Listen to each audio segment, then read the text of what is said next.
Hello, this is my voice. I think I've got COVID, and yeah, can't smell, can't feel anything. So there's that.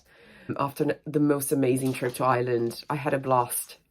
When I came back on Monday, I was at full steam. And then what happened on Tuesday, I woke up feeling crap, total crap. And then it just got worse, worse, worse, and worse. So I'll definitely have to edit this video because there will be lots of coughs, lots of sneeze, lots of stuffy nose.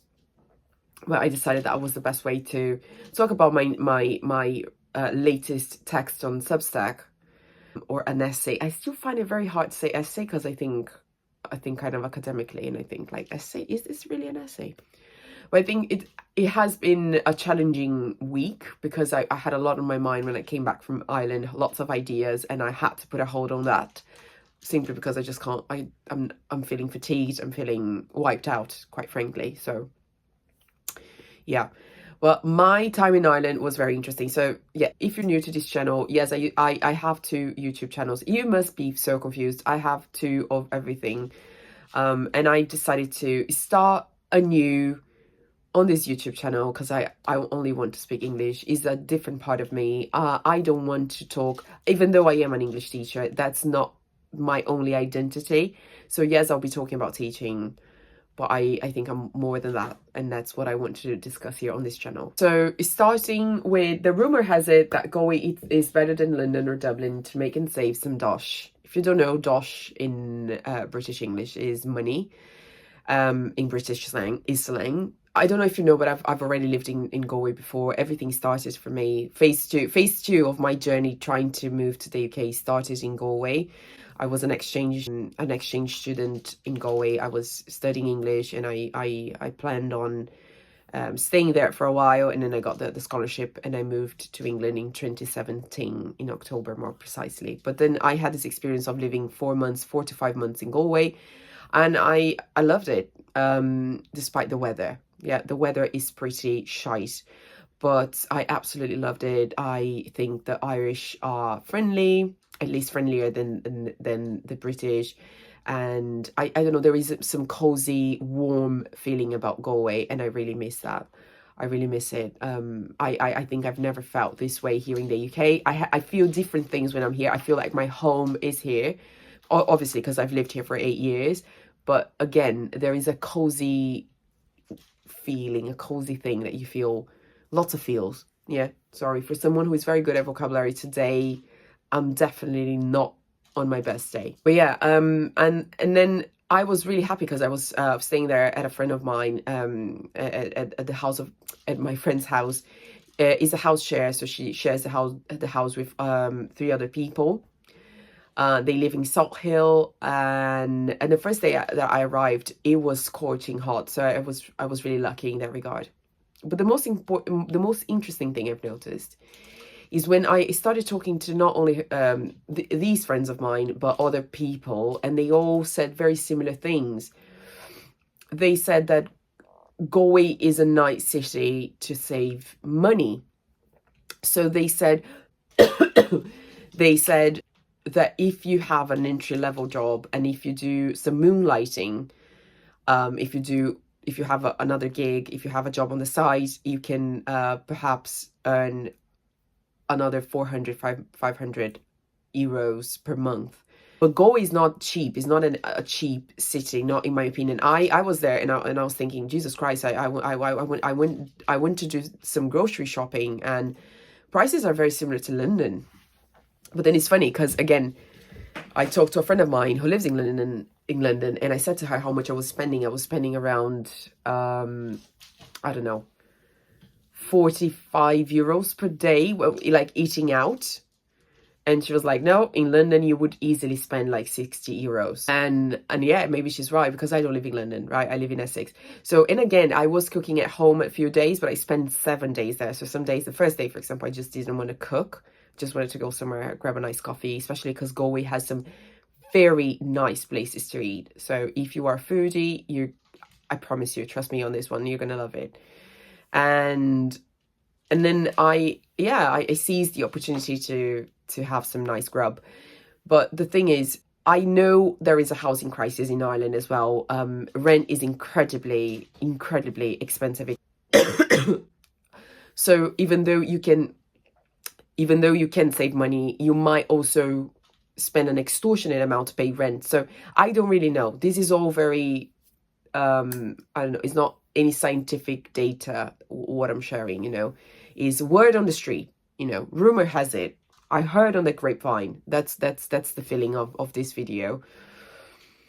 And but yeah, I couldn't help but notice this feeling of, okay, so I have friends in London who are really struggling. They can't even save money. They can't save money at all. They're struggling to make ends meet. And then you go to Galway and you see people not spending on transportation most of the time because it's a fairly small city. I'm not saying you don't need the bus. You might need the bus. And by the way, the bus is there. Like, commuting in Galway is awful, I have to say. Don't like it. They definitely need to work on their structure, on their the city structure. You can go for a walk. The problem is the weather. Again, it's rainy, it's cold. Life is not peachy, is it? Life is not peachy. So I think at least some of these people are not spending on the commute, which is different to London. In London, you spend an hour sometimes to go to your work, and then you spend with trains and buses, etc. So it's a completely different reality. Maybe I'm just throwing out information out there. I don't mean this to be an overarching analysis of London pubs and restaurants, but it's just my impression as not as a Londoner, but someone that lives close to London, but it's not London. I live in Essex. I'm going to read something that I wrote here. One of the Brazilians said to me, look, the weather here is grim. I get depressed every winter, but the ease of making money and access to things make it the lesser of two evils. So there is that. Now, another issue is that I heard some people saying, I came here to learn English, but I've never gone far enough. And I think it's because English as a lingua franca is on the rise, and part of me thinks it's good, it's amazing. So this means that the language is being spoken by more people who are not native speakers, and it's just out there. On the flip side, though, the fact that many people just get by, they never reach that level of feeling advanced in the language or feeling that they belong. And I definitely felt that in Galway. I feel like many people don't speak English really well, even though they have lived in the city for many years now. But I also think it's very difficult to integrate from both sides. Brazilians are not very good integrating. We have to be honest. Like, Brazilians go to places and they try to replicate Brazil outside Brazil. Whereas Irish people and British people, they especially British people, they're a bit like, okay, standoffish. Who are you? You're an immigrant, especially with this rhetoric that has been circulating in the media of immigrants being the culprits and, oh, it's curtains just because of the immigrants now. We're in the doghouse because of the immigrants. So I think it's getting harder and harder to integrate. Now, is there any solution for this lack of integration of students and such in Irish/British culture? I don't know. I think if I were in Brazil, or if I were in a country and I wanted to learn English and I wanted to integrate, I would try to go to cities, to smaller cities or just towns. But the problem is you might not find a job. So then there is another problem that comes into place, which is that comes into play, which is, are you rich? Because if you are, then it's easy to do. But if you are not rich, if you need to work, then that throw a spanner in the works, does it not? Because if you go to a small town, chances are finding a job will not be as easy as you might have expected. Now, I think the last thing that I want to talk about today in a very off-the-cuff kind of way is a student pulled a fast one on me and didn't pay for the lessons that he was supposed to pay. So what happens is, when you have lessons with me, I'm an English teacher, and when you have lessons with me, and if you're part of a group, if you decide to drop out, you have to pay a fine. And this is something that is agreed on beforehand via email. So as soon as you start having lessons with me, you know the terms and conditions, and you agree to them. And then he was missing lots of classes, and he just I think he lives in Ireland, and he said his family was coming over from Brazil, And he said that, oh yes, I'm missing lots of classes, so I think I'm going to stop now. I'm going to drop out, and but I won't pay the fine because I didn't even attend the last few classes. So yeah, there's that. There is a whole shebang with the way he was paying because he's an undocumented student, so he wasn't paying via Stripe, which is the system I use. I cut him some slack and I let him pay via a different kind of payment. And it was stupid of me because Stripe has safeguarding policies where you can dispute a payment, and it was completely naive of me to let this happen. But I just thought, he's not going to do that to me. And so guess what? He did it. And then I said to him, look, you can do that, but I hope you think twice before you do the same to another English teacher, because this means that you don't respect my work. And he just went and said, oh, thank you for the tip, and he blocked me on all social media, all communication means. If this doesn't tell you what kind of character this person is, I don't know what will.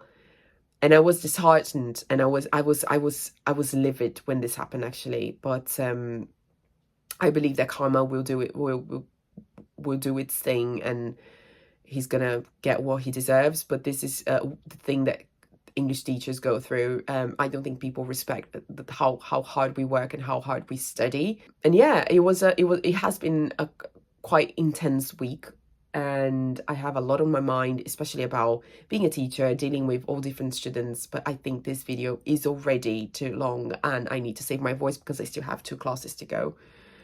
And I'm so sorry, it's very off the cuff, no lighting. My dark circles are quite prominent. I can tell. I'm not even looking at the camera because I can tell. And that's it. And if you like this video, if you want to share some thoughts, by all means, do it below, and I shall speak to you soon. Bye. And read the text. The text is much better than this video, I've got to say. I've got COVID. Bye. Wish me luck.